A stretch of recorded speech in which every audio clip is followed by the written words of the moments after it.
আসসালামু আলাইকুম। আমি একটি সিলিং ফ্যান রিপেয়ারিং করব। সিলিং ফ্যানের প্রবলেম হচ্ছে, সিলিং ফ্যান চলার সময় খাট খাট খাট খাট খাট করে একটি শব্দ করে। সেই শব্দটা কী কারণে করে আপনাদেরকে আজকে ভিডিওর মাধ্যমে দেখিয়ে দেবো, এবং ফ্যানটা যে আমি রিপেয়ারিং করব সেটা আপনাদেরকে দেখিয়ে দেবো। আপনারা কীভাবে ফ্যানটা রিপেয়ারিং করবেন সেটা আপনাদেরকে দেখিয়ে দেবো এবং ভালোভাবে বুঝিয়ে দেবো। তো আপনারা দেরি না করে ভিডিওটি সম্পূর্ণ দেখুন, এবং আপনি যদি এই চ্যানেল নতুন হয়ে থাকেন তবে চ্যানেলটিকে সাবস্ক্রাইব করুন। তো চলুন ভিডিওটা শুরু করি। তো চলুন আমরা ফ্যানটা খুলে দেখে নিই ফ্যানের কী প্রবলেম আছে। এই দেখুন, নাটটা কেটে গেছে, একটু লেগে আছে, একটুর জন্য ফ্যানটা কিন্তু পড়ে যেত। আচ্ছা বলুন তো, আপনার রুমের ফ্যান কি কোনো দিন খুলে পড়েছে, কিংবা আশেপাশে কারোর খুলে পড়তে দেখেছেন?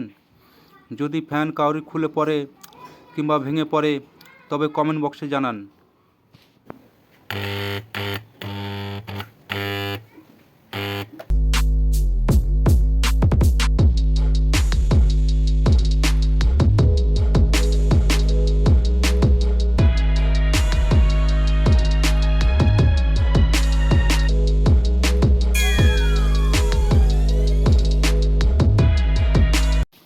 তো ফ্যানটা আপনারা এভাবে খুলে দেখে নেবেন। শ্যাপের গুঁড়াগুলো ভালো করে পরিষ্কার করে নেবেন। দেখুন শ্যাপটা কতটা ক্ষয় হয়ে গেছে, শ্যাপের ঘাট হয়ে গেছে। যদি শ্যাপের ঘাট হয়ে থাকে তবে আপনারা শ্যাপ চেঞ্জ করে দিবেন, নাহলে ফ্যান খ্যাট খ্যাট খ্যাট খ্যাট করে শব্দ করবে এবং ফ্যান চলবে না, ফ্যান ঘুঁ ঘুঁ শব্দ করবে লাইন দিলে। তো আপনারা লুপের তারগুলোকে আস্তে আস্তে করে বের করবেন, কারণ কেটে না যায়, কেটে গেলে আবার বিপদ, কেটে গেলে আবার নতুন করে লুপগুলো বের করতে হবে। তো চলুন আমরা শ্যাপ কীভাবে চেঞ্জ করতে হয় সেটা আপনাদেরকে দেখাবো। তো দেখুন, আমি একটি মেশিন নিজেই তৈরি করেছি। এই মেশিনটাতে আমি শ্যাপ নিজেই লাগাচ্ছি। দেখুন, শ্যাপ ভালো করে মিলিয়ে দেখে নেবেন। শ্যাপ খুব সুন্দরভাবে লাগাবেন, কারণ শ্যাপ লাগাতে গিয়ে যদি টাল হয়ে যায় তবে আবার ফ্যানটা ফিটিং করার সময় ভালোভাবে ফ্রি হবে না, আর ফ্রি না হলে আপনি ফ্যানটা চালাতে পারবেন না। তো ভিডিওটি অনেক ধৈর্য সহকারে দেখছেন, তার জন্য আপনাকে অনেক অনেক ধন্যবাদ। আর আপনি যদি এই চ্যানেল নতুন হয়ে থাকেন তবে চ্যানেলটিকে সাবস্ক্রাইব করুন।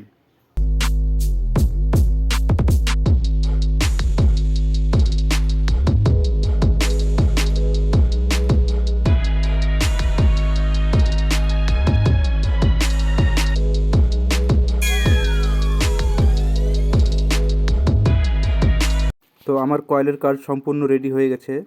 তো আমি দেখেন কিভাবে শ্যাপগুলো লাগালাম, কত সুন্দরভাবে শ্যাপ লাগালাম। তো আমি কয়েলটাকে চেক করে নেব কয়েলের তার ফার কেটে গেছে কিনা। দেখুন, এই দেখুন ঠিক আছে। আপনারা হয়তো সিরিজ লাইনে বুঝতে পারছেন না, তার জন্য আমি মিটার দিয়ে চেক করব। তো দেখুন, আপনারা এইভাবে মিটার দিয়ে চেক করবেন। লালটা হবে কমন, সবুজটা হবে স্টার্টিং, আর হলুদটা হবে রানিং। তো আপনারা ভালোভাবে বডি ফডি সব চেক করে নেবেন। তো আমি বিয়ারিংগুলো যেহেতু খারাপ আছে, তো বিয়ারিংগুলোকে চেঞ্জ করে দেব। তো বিয়ারিং কীভাবে খুলতে হয় আপনারা দেখে নেন।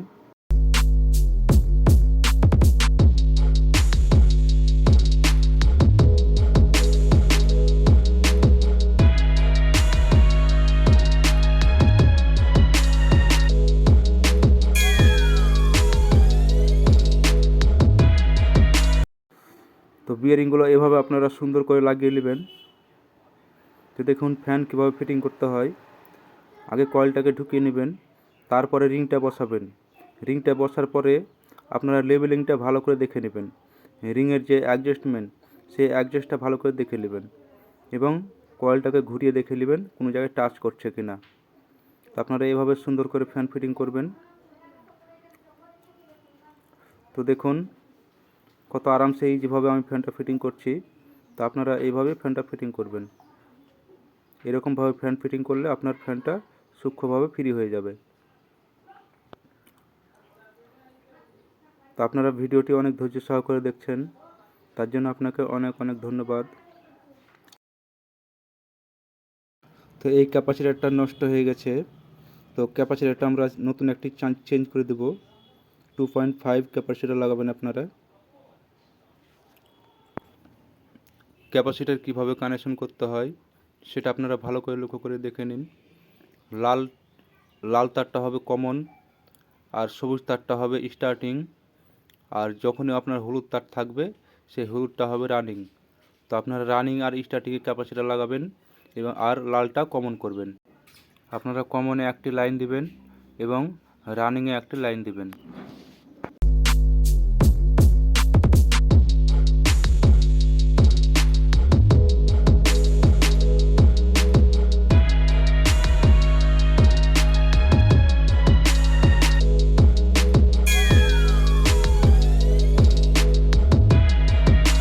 ভিডিওটি দেখার জন্য আপনাকে অনেক অনেক ধন্যবাদ। ভালো থাকুন, সুস্থ থাকুন। আল্লাহ হাফেজ।